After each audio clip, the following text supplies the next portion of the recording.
പിതാവിൻ്റെയും പുത്രൻ്റെയും പരിശുദ്ധാത്മാവിൻ്റെയും നാമത്തിൽ ആമേൻ. സ്വർഗാരോപിതയായ പരിശുദ്ധ അമ്മയുടെ വത്സല മക്കളായ സ്നേഹം നിറഞ്ഞ സഹോദരന്മാരെ, നമുക്ക് നേരെ അഭിമാനവും സന്തോഷവും നൽകുന്ന ഒന്നാണ് ഇന്നത്തെ തിരുനാൾ. മാതാവ് ശരീരത്തോടും മാനവോടും കൂടെ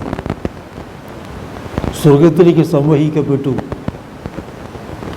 എന്ന വലിയ സത്യമാണ് ഇന്ന് നമ്മൾ പ്രത്യേകമായി ചിന്താ വിഷയമാക്കുന്നത്, ധ്യാന വിഷയമാക്കുന്നത്, പ്രാർത്ഥന വിഷയമാക്കുന്നത്. മാതാവിൻ്റെ സ്വർഗാരോപണം നമുക്കൊക്കെ വളരെയേറെ സന്തോഷം അഭിമാനം നൽകുന്ന ഒന്നാണ് എന്ന് ഞാൻ പറഞ്ഞു. സഭയിൽ നമ്മെ സന്തോഷിക്കുവാനും ആനന്ദിക്കുവാനും ആഹ്ലാദിക്കുവാനും ആഹ്വാനം ചെയ്യുകയാണ്. സാധാരണ നമ്മൾ പറയുന്നത് മരണം എന്ന് പറയുമ്പോൾ അത് വേർപാടാണ്, ദുഃഖം നിറഞ്ഞൊരു അനുഭവമാണ്. ആരും മറ്റുള്ളവരുടെ, നമുക്ക് ഇഷ്ടപ്പെട്ടവരുടെയും സ്നേഹമുള്ളവരുടെയും ഒക്കെ മരണത്തിൽ സന്തോഷിക്കാറില്ല. പക്ഷേ വിശുദ്ധ പൗലോസ് അപ്പോസ്തലൻ പറയുന്നത് നമ്മൾ മരിച്ചവരെക്കുറിച്ച് വിശ്വാസമില്ലാത്തവരെ പോലെ ദുഃഖിക്കരുതെന്നാണ്. വിശ്വാസം നമുക്ക് നൽകുന്നൊരു പ്രത്യേകമായ കൃപയാണ്, ഒരു ശക്തിയാണ്, സന്ദേശമാണ്. മരണം വിജയത്തിലേക്കുള്ള കടന്നു പോക്കാണ്. ക്രൈസ്തവനെ സംബന്ധിച്ചിടത്തോളം മരണം വേദനയുടെ വേദനയ്ക്കല്ല കാരണമാവുക, സന്തോഷത്തിനാണ്, പ്രത്യാശയ്ക്കാണ്. പ്രത്യേകിച്ചും പരിശുദ്ധ അമ്മയുടെ മരണം, അതാണ് നമ്മൾ സ്വർഗാരോപണം എന്ന് പറയുക.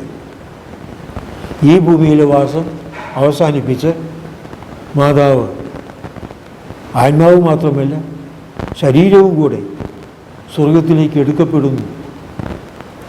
ഈ ഭൂമിയോട് എന്നേക്കുമായി വിട പറയുന്നു. അതാണ് ഈ സ്വർഗാരോപണം എന്ന സത്യം കൊണ്ട് നമ്മൾ അർത്ഥമാക്കുന്നത്. അപ്പം അങ്ങനെ ഈ ഭൂമിയിൽ നിന്നുള്ള പരിപൂർണമായ വേറുപാട് സാധാരണ നിലയിൽ ദുഃഖിക്കുവാനും വേദനിക്കുവാനും മനസ്സിൽ അസ്വസ്ഥത ഉളവാക്കുവാനും ഇത് കാരണമാകുന്ന ഒരു സംഭവമാണെങ്കിലും ഇവിടെ വളരെ പ്രത്യേകമായ വിധത്തിൽ നമുക്ക് സന്തോഷിക്കുവാനും അഭിമാനിക്കുവാനുമൊക്കെയുള്ള വക നമുക്ക് നൽകുകയാണ്. ഒന്നാമത്തെ കാരണം, മാതാവ് മഹത്വീകരിക്കപ്പെടുകയാണ്. ഈ ലോകത്ത് ജീവിച്ചിടത്തോളം കാലം മാതാവിൻ്റെ ജീവിതം ദുഃഖപൂരിതം ആയിരുന്നു എന്ന് പറയാം. കുരിശുകളും സങ്കടങ്ങളും കഷ്ടപ്പാടുകളും വേദനകളും കണ്ണുനീരുമൊക്കെ നിറഞ്ഞ ഒരു ജീവിതമായിരുന്നു. അതിൽ നിന്നെല്ലാം പരിപൂർണമായും വിമുക്തിയായി കണ്ണുനീരിൻ്റെ ഈ താഴ്വരയിൽ നിന്ന് എന്നേക്കുമായി മോചനം പ്രാപിക്കുന്ന, വിടുതൽ പ്രാപിക്കുന്ന ഒരു അനുഭവമായിരുന്നു മാതാവിൻ്റെ മരണം. അങ്ങനെ മഹത്വീകരിക്കപ്പെട്ട മാതാവ് സ്വർഗത്തിലേക്ക് സംവഹിക്കപ്പെട്ടു. അവിടെ ത്രിലോക രാജ്ഞിയായി മുടിധരിപ്പിക്കപ്പെടുകയാണ്. മൂലോകങ്ങളുടെയും രാജ്ഞിയായി അവരോധിക്കപ്പെടുകയാണ് ഈ സ്വർഗാരോഹണ തിരുനാളിൽ. അങ്ങനെ സ്വർഗം മുഴുവനും സന്തോഷിക്കുന്ന ഒരു ദിവസമാണ്. മാതാവ് മാലാഖമാർക്കും വിശുദ്ധർക്കുമെല്ലാം അവരുടെ രാജ്ഞിയായ, അവരുടെ വലിയ സ്നേഹഭാജനമായ,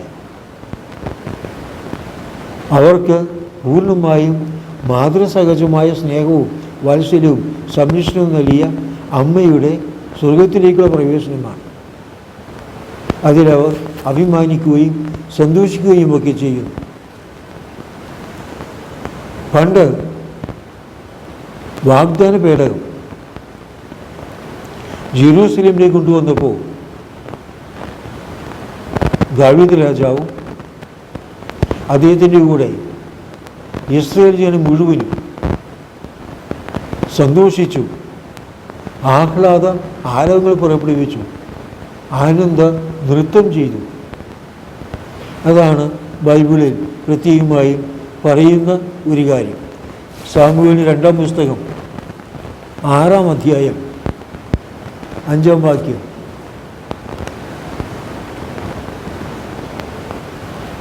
ദാവീദും ഇസ്രായേൽ ഭവനവും സന്തോഷത്തോടും സർവശക്തിയോടും കൂടെ കിന്നരം, വീണ, ചെണ്ട,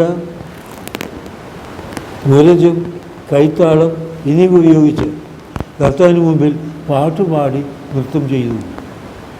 അങ്ങനെ അത്രയ്ക്ക് ഒരു ആഘോഷത്തോടെയാണ് ഈ വാഗ്ദാന പേടവും തൻ്റെ നാട്ടിലേക്ക്, നഗരത്തിലേക്ക് കൊണ്ടുവരുവാൻ ദാവീദ് ഏർപ്പാട് ചെയ്തത്.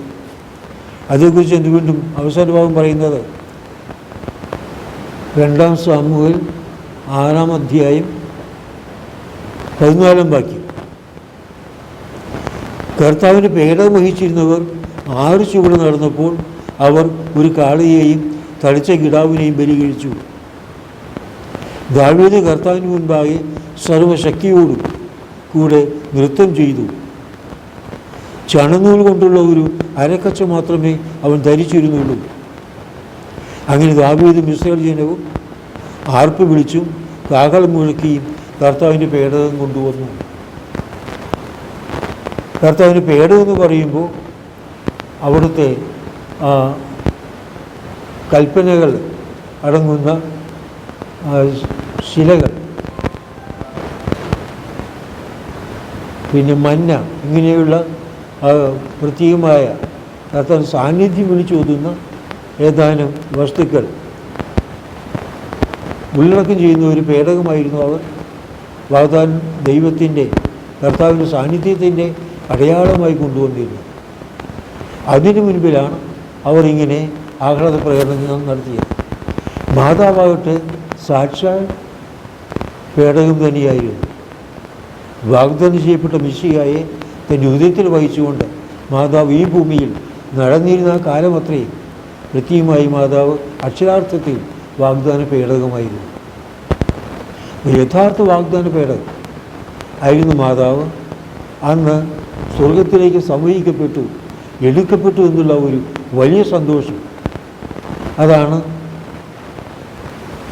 ഭൗമികമായ വാഗ്ദാന പേടകം ഇസ്രായേലിലേക്ക് കൊണ്ടുവന്നപ്പോൾ എന്നതിനേക്കാൾ കൂടുതൽ സന്തോഷത്തോടും ആനന്ദത്തോടും കൂടെ സ്വർഗവാസികൾ ഒന്നടങ്കം ഇറങ്ങി വന്ന് ആഹ്ലാദ ആരവത്തോടുകൂടെ ഗാനമാലപിച്ച് നൃത്തം ചെയ്ത് മാതാവിനെ സ്വീകരിച്ചു എന്ന് നമ്മൾ പറയുന്നതിനുള്ള കാരണം. ഇനിയും മറ്റു നമുക്ക് കാണാവുന്നത് ഏലിയ പ്രവാചകൻ സ്വർഗത്തിലേക്ക് എടുക്കപ്പെട്ട ആ സന്ദർഭം. അതേക്കുറിച്ച് പറയുന്നത് ഇങ്ങനെയാണ്: ഒരു ആഗ്നേയ രഥത്തിലാണ് ഏലിയ പ്രവാചകൻ സ്വർഗത്തിലേക്ക് സംവഹിക്കപ്പെട്ടത്.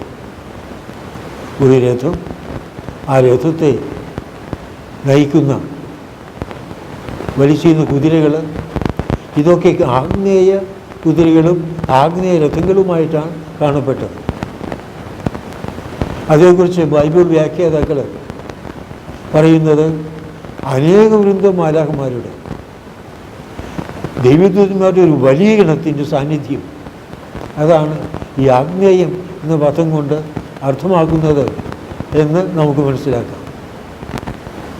അങ്ങനെയെങ്കിൽ യഥാർത്ഥ വാഗ്ദാന പേടകമായ ദൈവത്തിൻ്റെ അമ്മയായ മാതാവ് സ്വർഗത്തിലേക്ക് സംവഹിക്കപ്പെട്ടപ്പോൾ ഏലിയായി സ്വർഗത്തിലേക്ക് വഹിക്കുന്നതിന് വന്ന മാലാഖ വൃന്ദങ്ങളുടെ വലിയ ഗണത്തേക്കാൾ എത്രയോ ഇരട്ടി മാലാഖമാരാണ് അന്ന് മാതാവിനെ സ്വാഗതം ചെയ്യാൻ സന്നിഹിതരായിരുന്നത്. അതുകൊണ്ടൊരു വലിയ ആഗ്നേയ രഥം മാതാവിനെ വഹിക്കുന്നതായി നമുക്ക് ചിത്രീകരിക്കാനാവും. അപ്പോൾ വലിയ ഗണം മാലാഖമാർ മാതാവിനെ സ്വർഗത്തിലേക്ക് ആനയിക്കുവാനായി അന്ന് അവിടെ പ്രത്യക്ഷനായിരുന്നു. ഇനിയും പറയുന്നത് കർത്താവ് മുൻകൂട്ടി സ്വർഗത്തിലേക്ക് ആരോഹണം ചെയ്യും. കർത്താവിൻ്റെ സ്വർഗ ആരോഹണം എന്നാണ് പറയുക. മാതാവ് സ്വയം ശക്തി കൊണ്ടല്ല, ദൈവത്താൽ, ശക്തിയാൽ, ദൈവത്തിൻ്റെ ആജ്ഞയാൽ, മാലാഖമാരാൽ സംവഹിക്കപ്പെടുകയാണ്. അതുകൊണ്ട് സ്വർഗ ആരോപണം എന്നാണ് പറയുക. ഇങ്ങനെ സ്വർഗത്തിലേക്ക് ആരോപിക്കപ്പെടുന്ന പരിശുദ്ധ അമ്മ, അതിന് മുന്നോടിയായി യേശു സ്വർഗത്തിലേക്ക് ആരോഹണം ചെയ്തു എന്ന് ഒരു ഭക്തചിന്ത നമ്മുടെ വിശുദ്ധർ എഴുതി വച്ചിട്ടുണ്ട്. അപ്പോൾ ഈ കർത്താവ് സ്വർഗത്തിലേക്ക് മുൻകൂട്ടി ആരോഹണം ചെയ്തത് മാതാവിന് വേണ്ടി ഉചിതമായ ഒരു സിംഹാസനം അവിടെ ഒരുക്കിയതിന് ശേഷം ഭൂമിയിലേക്ക് വന്ന് മാതാവിനെ കൂട്ടിക്കൊണ്ടു പോകുവാനായിരുന്നു. ഇവിടെ നമ്മൾ ചിന്തിച്ച ഒരു കാര്യം കാണാം. യേശു സ്വർഗത്തിൻ്റെ ആരോഹണം ചെയ്തപ്പോൾ മാലാഖമാർ നിരവധിയായി വന്ന് വരുന്നതാണ്. ആ മാലാഖമാർ അകമ്പോടി കൂടിയാണ് യേശു സ്വർഗത്തിൻ്റെ ആരോഹണം ചെയ്തത്. ഇവിടെ മാതാവാകട്ടെ സ്വർഗത്തിലേക്ക് സമയിക്കപ്പെടുമ്പോൾ മാലാഖമാരുടെ വലിയൊരു ഗണം മാത്രമല്ല, സാക്ഷാൽ ദൈവപുത്രനായ മഹത്വത്തിൻ്റെ രാജാവായ യേശു തന്നെയും ഇറങ്ങി വന്ന് മാതാവിനെ സ്വാഗതം ചെയ്യുകയാണ്. സ്വർഗത്തിലേക്ക് മാതാവിന് നൽകപ്പെട്ട സ്വീകരണം അത്രയ്ക്ക് മഹത്വമേറിയതായിരുന്നു, അത്രയ്ക്ക് പ്രതാപപൂർണമായിരുന്നു എന്നാണ് ഈ ചിന്തകളൊക്കെ നമ്മൾ പ്രത്യേകമായി അനുസ്മരിപ്പിക്കുന്നത്. യേശുവിൻ്റെ സ്വർഗാരോഹണത്തിൽ മാലാഖമാർ വന്ന് നിരന്നു. മാതാവിൻ്റെ സ്വർഗപ്രവേശനത്തിൽ മഹത്വത്തിൻ്റെ രാജാവ് തന്നെ വന്ന് അമ്മയെ സ്വീകരിക്കുന്നു. കർത്താവ് ഈ ഭൂമിയിലേക്ക് വന്നത് പിതാവിൻ്റെ വാക്കിനനുസരിച്ച്, അങ്ങനെ പിതാവിൻ്റെ ഹിതം നിറവേറ്റിക്കൊണ്ട് പിതാവിനെ മഹത്വപ്പെടുത്തുവാൻ വേണ്ടിയാണ് കർത്താവ് ഈ ഭൂമിയിലേക്ക് ഇറങ്ങി വരുന്നു. ഇവിടെ വാസ്തവത്തിൽ കർത്താവ് രണ്ടാമതൊന്നുകൂടി വരികയാണ്, തൻ്റെ അമ്മയെ ബഹുമാനിക്കുവാൻ, ആദരിക്കുവാൻ. ആദ്യത്തേത് പിതാവായ ദൈവത്തെ ആദരിക്കുവാനാണ്, അവിടുത്തെ ഹിതമനുസരിക്കുവാനാണ് ഭൂമിയിലേക്ക് വന്നതെങ്കിൽ ഇപ്പോൾ കർത്താവ് വരുന്നത് തൻ്റെ അമ്മയെ ആദരിക്കുവാനും ബഹുമാനിക്കുവാനുമാണ്. അമ്മയ്ക്ക് ഉചിതമായ സ്വീകരണം നൽകുവാൻ, ഈ ഭൂമിയിലെ വാസം അവസാനിപ്പിച്ച് വിജയശീലാളിതയായി സ്വർഗാരോഹണം ചെയ്യുവാൻ, പരിശുദ്ധ അമ്മയ്ക്ക് അകമ്പടി ചെയ്യിക്കുവാൻ സാക്ഷാൽ ദേവകുമാരൻ തന്നെ അന്ന് ഈ ഭൂമിയിലേക്ക് എഴുന്നള്ളുന്നു. മാതാവിനെ ആദരപൂർവ്വം സ്വീകരിച്ച് സ്വർഗത്തിലേക്ക് കൊണ്ടുപോകുന്നു. ഈ ചിന്തകളൊക്കെ നമ്മൾ എന്തുമാത്രം മാതാവിനോടുള്ള സ്നേഹവും ബഹുമാനവും ആദരവും, പ്രത്യേകിച്ചും ഈ ഒരു സ്വർഗാരോഹണമെന്ന ആശയത്തെ കൊണ്ട് ബന്ധപ്പെടുത്തി നമ്മുടെ മനസ്സിൽ വളർത്തുകയും ധ്യാനിക്കുകയും ചെയ്യേണ്ടതാണ്. ഉത്തമഗീതം 2-ാമത്തെ അധ്യായം 10-11 വാക്യങ്ങൾ.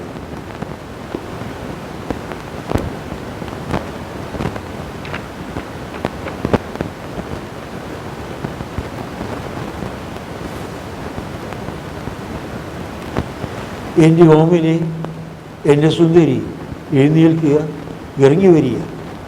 ഇതാ ശിഷ്യരും പോയി മറഞ്ഞു, മഴ മാറിക്കഴിഞ്ഞു, ഭൂമിയിൽ പുഷ്പങ്ങൾ വിരിഞ്ഞു തുടങ്ങി, ഗാനാലാപത്തിൻ്റെ സമയമായി. ഉചിതമായ സമയം ഇത് ആഗതമായിരിക്കുന്നു.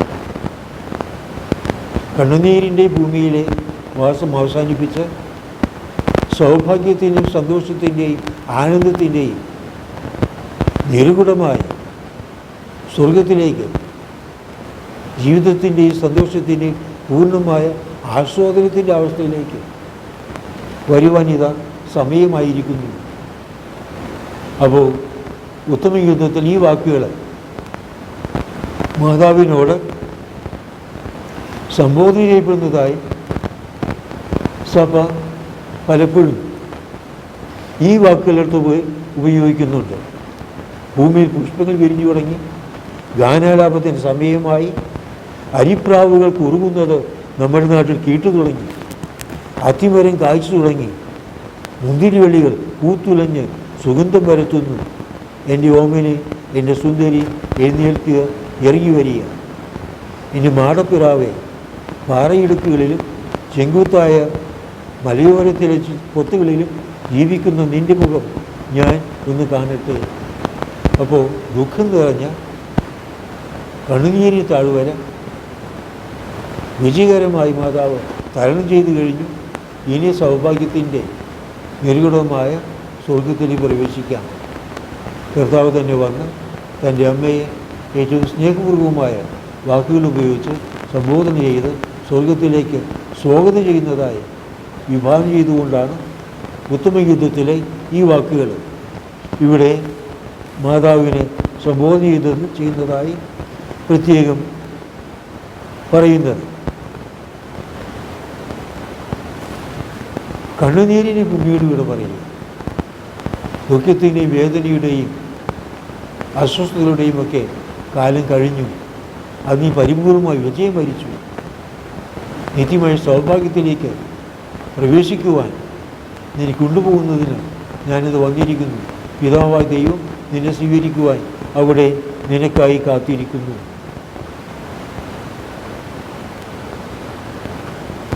ഉത്തമഗീതം 4-ാമത്തെ അധ്യായം 8-ാം വാക്യം കൂടെ നമുക്ക് ഈ തരുണത്തിൽ കാണാം.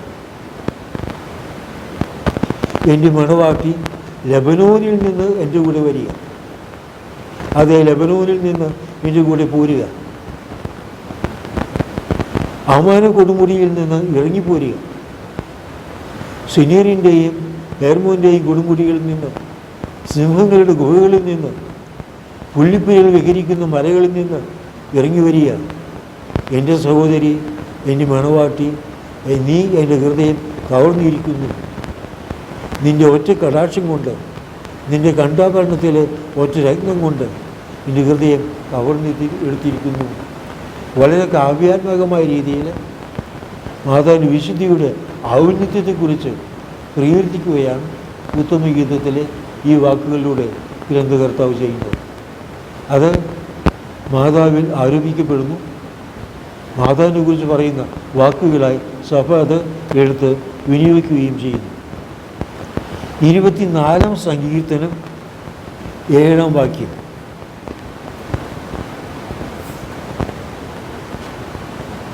കവാടങ്ങളെ ശിരസ്സുയർത്തുവിൻ, പുരാതന കവാടങ്ങളെ ഉയർന്നു നിൽക്കുവിൻ, മഹത്വത്തിൻ്റെ രാജാവ് പ്രവേശിക്കട്ടെ. മഹത്വത്തിൽ രാജാവിന് പ്രവേശിക്കുവാൻ നഗര കവാടങ്ങൾ ഉയർത്തപ്പെടണം, വാതിലുകൾ മലർക്ക് തുറക്കപ്പെടണം എന്നൊക്കെയുള്ള വാക്കുകൾ ഇവിടെ മഹത്വത്തിന് രാജ്ഞിയായ മാതാവ് പ്രവേശിക്കുവാനും ഇവിടെ നഗര കവാടങ്ങളോട് ഈ വാക്കുകൾ ഉച്ചരിക്കപ്പെടുന്നതായി വിഭാവന ചെയ്യുകയാണ്.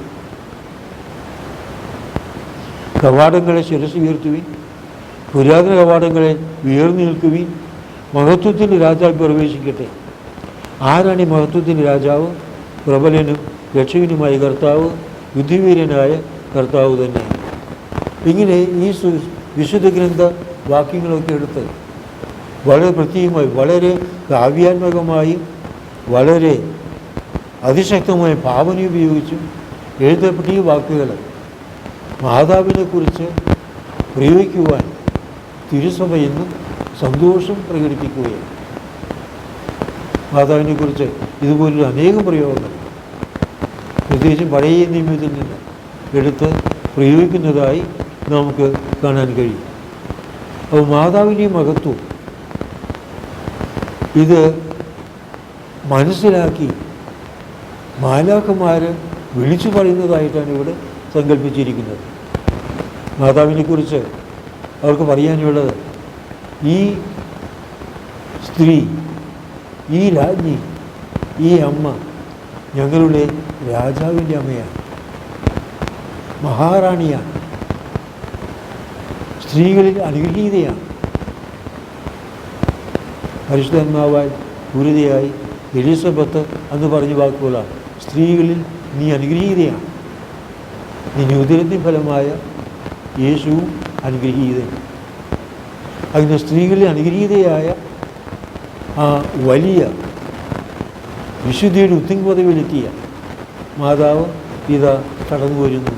മാലാഖമാർ ആഹ്ലാദപൂർവ്വം അണിനിരന്ന് ഉദ്ഘോഷിക്കുകയാണ്. കൃപ സ്ത്രീകളിൽ അനുഗ്രഹീതയാണ്, കൃപ നിറഞ്ഞവളാണ്. അതും മാലാഖ നൽകിയ സംബോധനയാണ്. ദൈവകൃപ നിറഞ്ഞവളെ, നന്മ നിറഞ്ഞവളെ, നിനക്ക് സ്വസ്തി.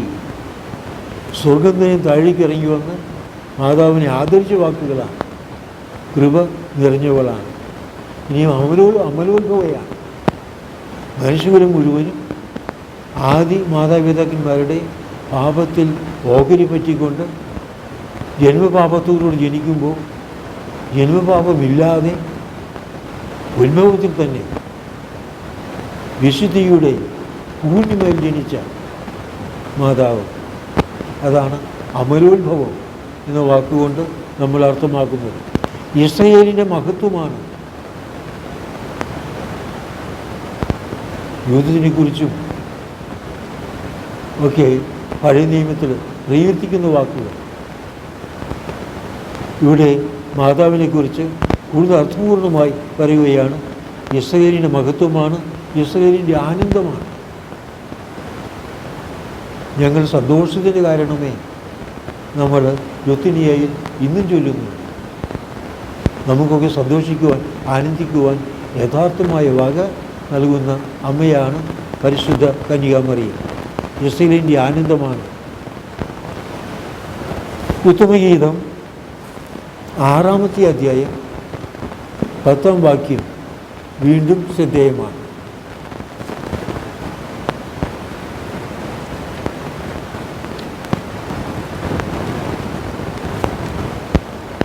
ഉഷസ് പോലെ ശോഭിക്കുന്നവൾ, ചന്ദ്രനെ പോലെ കാന്തിമതിയും, സൂര്യനെ പോലെ തേജസ്വിനിയും, കൊടിക്കൂറുകളെന്തുന്ന സൈന്യത്തെ പോലെ ഭയതയും ആയ ഇവൾ ആരാണ്?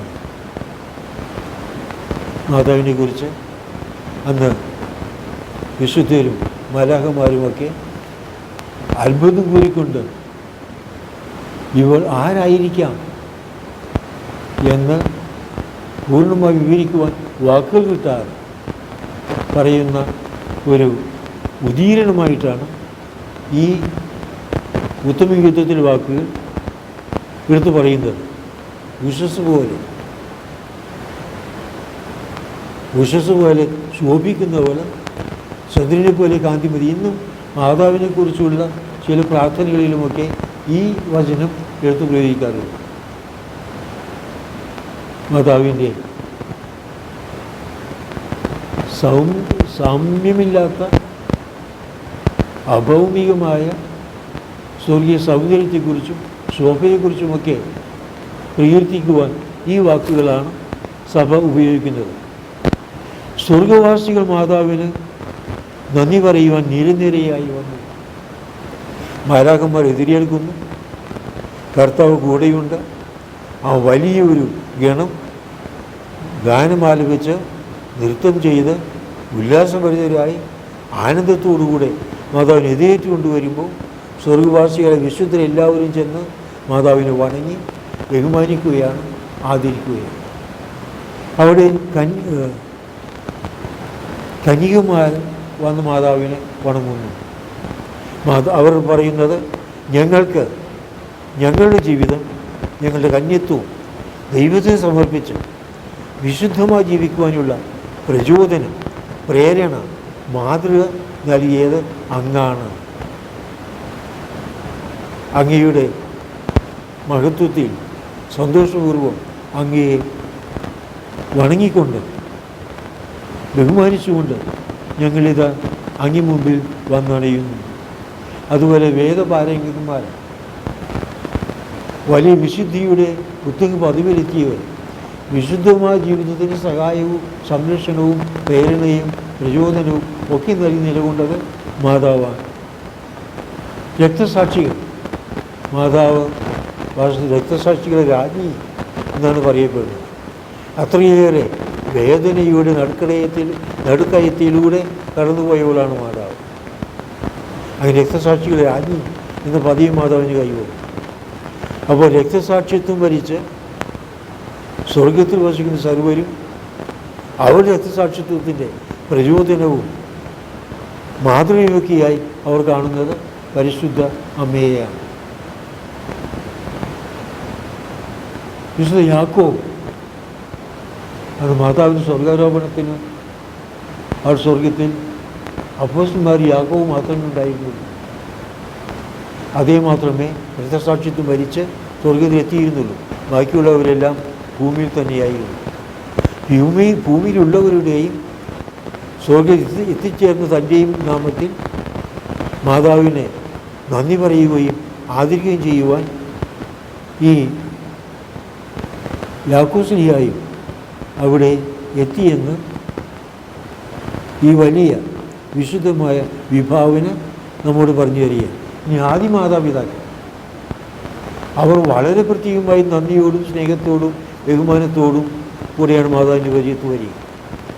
അവർക്ക് പറയാനുള്ളത്, ഞങ്ങളുടെ അഹങ്കാരം കൊണ്ട് ദുരഭിമാനം കൊണ്ട് നഷ്ടപ്പെടുത്തിയത്, അനുസരണമില്ലായ്മ കൊണ്ട് അഹന്ത കൊണ്ട് ലോകത്തിന് നഷ്ടമാക്കിയത് നിൻ്റെ നന്മ കൊണ്ട്, എളിമ കൊണ്ട്, അനുസരണം കൊണ്ട്, വിധേയത്വം കൊണ്ട് മനുഷ്യന് തിരികെ നേടിക്കൊടുത്തു. ഞങ്ങൾ വരുത്തി വെച്ച വളരെ വലിയ വിന അത് പരിഹരിച്ചത് നിൻ്റെ നന്മ കൊണ്ടാണ്. ഞങ്ങൾ എത്രമാത്രം നിന്നെ വണങ്ങിയാലും ആദരിച്ചാലും അത് അധികമാവുകയില്ല. ഇങ്ങനെയൊക്കെ ഏത് ഭാഗത്ത് ചിന്തിച്ചാലും എല്ലാവരാലും വണങ്ങപ്പെടുന്ന, ആദരിക്കപ്പെടുന്ന, സ്നേഹിക്കപ്പെടുന്ന, ബഹുമാനിക്കപ്പെടുന്ന മാതാവിൻ്റെ ചിത്രം ആണ് നമുക്ക് കാണുവാൻ കഴിയുന്നത്. മാതാവിൻ്റെ സ്വർഗാരോപണ തിരുനാൾ ആഘോഷിക്കുന്ന ഈ സന്ദർഭത്തിൽ നമ്മൾ പറ്റി ഓർമ്മിക്കേണ്ടത് അതാണ്. വളരെയേറെ സഹിച്ചു. വേദസാക്ഷിയുടെ രാജ്ഞി എന്ന അപരനാമം പോലും ഏറ്റുവാങ്ങത്തക്ക വിധം അത്രയ്ക്ക് അപരിമേയമായ ദുഃഖവും സങ്കടവും കണ്ണുനീരും മാതാവിൻ്റെ ജീവിതത്തിലുണ്ടായിരുന്നു. പക്ഷേ അതിനെയൊക്കെ ധീരതയോടെ, വിശ്വാസത്തോടെ, ദൈവതീരുമാനത്തോടുള്ള വിധേയത്വത്തോടുകൂടെ ഏറ്റെടുത്തു, സഹിച്ചു. യേശുവിനോടുകൂടി പിതാവ് ദൈവത്തിന് മനുഷ്യകുലത്തിന് രക്ഷയ്ക്കൊണ്ട് സമർപ്പിച്ചു. അങ്ങനെ ദുഃഖം നിറഞ്ഞ ജീവിതത്തെ വിശദീകരിക്കുവാൻ മാതാവ് നമുക്ക് ഉത്തമ മാതൃകയായി നിൽക്കുകയും ചെയ്യുന്നു. എല്ലാവരുപരിയായി നമുക്ക് കാണാം പരിശുദ്ധത്വവും പിതാവും പുത്രനും പരിശുദ്ധാത്മാവും വന്ന് മാതാവിനെ ആദരിക്കുന്നു. പിതാവ് തൻ്റെ ഏറ്റവും പ്രിയപ്പെട്ട മകളാണ് മാതാവ്. ആ മകൾ താൻ ഏൽപ്പിച്ച ദൗത്യം മുഴുവൻ നിറവേറ്റി ജീവിതകാലം മുഴുവൻ പിതാവിന് അങ്ങേയറ്റം ആത്മാർത്ഥമായി പൂർണ്ണമായി മറ്റൊരു സൃഷ്ടിയും ഇന്നോളം കഴിഞ്ഞിട്ടില്ലാത്ത വിധം അത്രയ്ക്ക് അധികമായി സ്നേഹം നൽകി ദൈവത്തെ ആരാധിച്ചു. ആ മകളെ സന്തോഷത്തിലൂടെ പിതാവായ ദൈവം സ്വർഗത്തിലേക്ക് സ്വീകരിക്കുകയാണ്. പുത്രനായ ദൈവം മനുഷ്യനെ അവതരിച്ചപ്പോൾ തൻ്റെ അമ്മയാകുവാൻ സമ്മതം നൽകി. അമ്മയ്ക്കടുത്ത് എല്ലാ കർമ്മങ്ങളും നിർവഹിച്ചു. എല്ലാ വിധത്തിലും സഹകരണം നൽകി, സംരക്ഷണം നൽകി. എല്ലാ അമ്മമാർക്കും ഉത്തമ മാതൃകയായി ജീവിച്ചു. തൻ്റെ പീഡാസഹനത്തിലും മരണത്തിലും അമ്മ കൂടെ ഉണ്ടായിരിക്കുകയും ചെയ്തു. രക്ഷണീകർമ്മത്തിൽ അങ്ങേയറ്റം സ്വീകരിച്ച ഈ അമ്മയെ ഏറ്റവും സ്നേഹത്തോടും സന്തോഷത്തോടും കൂടെ ഈ മകൻ സ്വർഗത്തിലേക്ക് സ്വീകരിക്കുകയാണ്. തൻ്റെ രക്ഷാകര പ്രവൃത്തിയുടെ ഫലമായ തുറക്കപ്പെട്ട സ്വർഗത്തിലേക്ക് മാതാവിനെ സ്വാഗതം ചെയ്യുന്നു, സ്വീകരിക്കുന്നു. പരിശുദ്ധാത്മാവ് പ്രിയപ്പെട്ട മണവാട്ടിയാണ്. തൻ്റെ ഹിതം നിറവേറ്റുവാൻ ഏറ്റവും അധികം സഹകരിച്ചവളാണ്. ഏത് പരിശുദ്ധാത്മാവിൻ്റെ പ്രേരണയിലും പ്രചോദനത്തിലും മാത്രം ജീവിച്ചവളാണ്. തൻ്റെ പ്രിയതമയായ ഭംഗിയായ പരിശുദ്ധമ്മയെ പരിശുദ്ധാത്മാവ് എത്രയേറെ തീവ്രമായ സ്നേഹത്തോടും താല്പര്യത്തോടും കൂടിയാണ് അന്ന് സ്വർഗത്തിലേക്ക് സ്വാഗതം ചെയ്യുന്നത്. പുത്രൻ്റെ വലത്തുഭാഗത്ത് ഒരുക്കിയിരിക്കുന്ന പ്രത്യേകമായ സിംഹാസനത്തിലേക്ക് മാതാവ് ആനയിക്കപ്പെടുന്നു. ആ സിംഹാസനത്തിൽ മാതാവ് ഉപവിഷ്ടയാവുന്നു. വലിയ മഹത്വത്തിൻ്റെ കിരീടം, ത്രിലോകരാജ്ഞിയായി അവരോധിക്കുന്ന ആ കിരീടം ബഹുമാന ആദരവോടുകൂടെ തൻ്റെ പ്രിയമകനും രാജാധിരാജാവിനുമായ ഈശോ ശിരസിൽ അണിയിച്ച് മാതാവിനെ ആദരിക്കുകയും ചെയ്തു. പ്രിയപ്പെട്ടവർ, ഈ വലിയ രഹസ്യങ്ങൾ, ഇത്ര വലിയ സത്യങ്ങൾ, ഇത്ര വലിയ നമ്മുടെ മനസ്സിനെ മതിക്കുന്ന ഒരു ദൈവിക ചിന്തകളാണ് ഈ ഒരു തിരുനാളിൽ നമ്മൾ അനുസ്മരിക്കുന്നതും നമ്മൾ പ്രാർത്ഥിക്കുന്നതും. ഒന്നോർക്കുക, ഈ തിരുനാൾ ആചരിക്കുമ്പോൾ നമ്മുടെ ഹൃദയത്തിൽ ഒരു ആഗ്രഹം വേണം, എനിക്കും ആ സ്വർഗത്തിൽ എത്തിച്ചേരണം. ആ സ്വർഗ സദസ്സിൽ ഞാനും അംഗമാകാനുള്ളതാണ്. അതിനുവേണ്ടിയാണ് എന്നെ സൃഷ്ടിച്ചിരിക്കുന്നതും എന്നെ ഇന്നും ഈ ലോകത്ത് ജീവിക്കുവാൻ ദൈവം അനുവദിക്കുന്നത്. ആ ലക്ഷ്യം പ്രാപിക്കുന്നതിന് ഒരു ഇഞ്ച് പോലും പിന്നോക്കം പോവാതെ ഓരോ നിമിഷവും മുന്നോട്ട് യാത്ര ചെയ്ത് ഏറ്റവും അർഹതമായ ആ വിശുദ്ധിയോടുകൂടി സ്വർഗീയ പദവിയിൽ എത്തിച്ചേരുവാൻ കഴിയണമെന്നുള്ള നിർബന്ധ ബുദ്ധിയോടുകൂടെ ജീവിക്കാൻ പരിശ്രമിക്കുക. മാതാവിൻ്റെ സഹായത്തിനായിട്ട് പ്രാർത്ഥിക്കുക. പരിശുദ്ധാമ്മ നമ്മേവരെയും സ്വർഗസിംഹാസനത്തിൽ ഇരുന്നുകൊണ്ട് അനുഗ്രഹിക്കട്ടെ. നമുക്ക് വേണ്ടി പ്രാർത്ഥിക്കട്ടെ. പിതാവിൻ്റെയും പുത്രൻ്റെയും പരിശുദ്ധാത്മാവിൻ്റെയും നാമത്തിൽ ആമേൻ. മാതാവ്, ഞങ്ങൾ ഇങ്ങനെ സ്തുതിക്കുന്നു, വണങ്ങുന്നു, അങ്ങയെ മഹത്വപ്പെടുത്തുന്നു. പ്രത്യേകിച്ച് അങ്ങയുടെ ഈ വലിയ സ്ഥാനലബ്ധിയിൽ, ഈ വലിയ മഹോന്നതമായ ആദരവിൻ്റെ ഉത്തുംഗ പദവിയിലേക്ക് ഉയർത്തപ്പെട്ടതിനോർത്ത് ഞങ്ങളൊന്നു ചേർന്ന് അങ്ങയെ സ്തുതിക്കുന്നു, അങ്ങേക്ക് നന്ദി പറയുന്നു. പരിശുദ്ധാമ്മ, അങ്ങയോടൊപ്പം ഞങ്ങളും സ്വർഗത്തിൽ എത്തിച്ചേരാനുള്ളവരാണ്. അങ്ങേ മുഖാമുഖം ദർശിച്ചുകൊണ്ട് സകല മാലാഖന്മാരോടും വിശുദ്ധരോടും കൂടെ പിതാവിൻ്റെയും പുത്രൻ്റെയും പരിശുദ്ധാത്മാവിൻ്റെ സാന്നിധ്യത്തിൽ അങ്ങയെ വണങ്ങുവാൻ, ആ വലിയ ഭാഗ്യം ലഭിക്കുവാൻ ഞങ്ങൾ ആഗ്രഹിക്കുന്നു. ഞങ്ങളെ അനുഗ്രഹിക്കണമെന്ന് സർവശക്തനായ ദൈവം, പിതാവും പുത്രനും പരിശുദ്ധാത്മാവും നിങ്ങളെ അനുഗ്രഹിക്കുമാറാകട്ടെ.